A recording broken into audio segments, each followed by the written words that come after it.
ఏమే సొర్లి రేపు మీ అమ్మకు ఆపరేషన్. మాకున్న దిగులు కూడా నీకు లేదే? కొంచెం కూడా దిగులు లేకుండా నీ పాటికి నువ్వు జాకెట్ కుట్టుకుంటుండావు. ఆయన నగలు అడుగుతూ నన్ను కొట్టిన ప్రతి తూరి మగాడంటే అట్టానే ఉంటాడు, ఓర్చుకోవాలన్నారు. కాని అమ్మ మాత్రమే వాడేంటే నీకు తిండి పెట్టేది, నువ్వే పని చేసుకుంటూ బతకడం నేర్చుకో అని నన్నిడికి తీసుకొచ్చింది. అమ్మ ఇంటి పనుల కోసం నన్నిడికి తీసుకొచ్చి నానా పాటలు పెడుతోందని ఊరోళ్ళందరూ అనుకుంటున్నారు.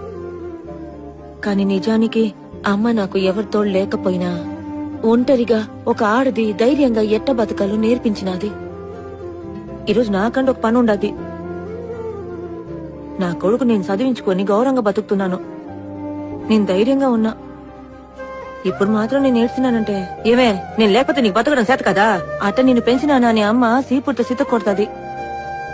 మీకు తెలుసా, పెండ్లికి ముందు రోజు వరకు అమ్మ నన్నెవరికి తెలియకుండా బడికి తీసుకొచ్చేది.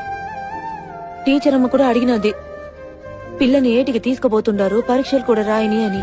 అందుకమ్మ ఏం చెప్పిందంటే, ఏదో 2 ముక్కలు రాయడం నేర్చుకుంటే 4 లెక్క చేయడం నేర్చుకుందంటే ఏదో ఒక రోజు అవి ఉపయోగపడతాయి కదా అని.